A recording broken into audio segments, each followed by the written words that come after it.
Alors j'insistais tout à l'heure sur l'équivalence, et je voudrais vous parler de l'équivalence sensorielle.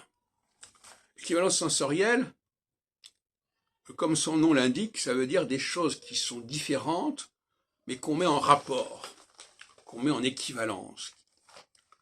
Par exemple, les topiques sensorielles féminines sont en équivalence sont dans la symétrie avec les équivalences sensorielles masculines. Mais ce ne sont pas les mêmes.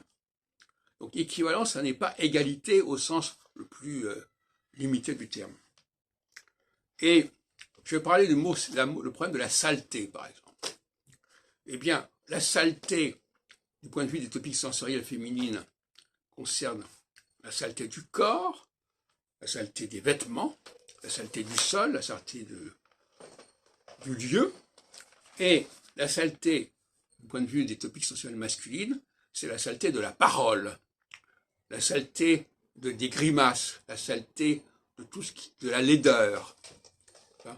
L'homme est beaucoup plus sensible à la laideur visuelle et à la laideur auditive, et la femme est beaucoup plus sensible à la saleté du corps, aux odeurs du corps, qui sont toujours l'expression d'une forme de saleté, de quelque chose qu'on a touché et qui va nous impacter.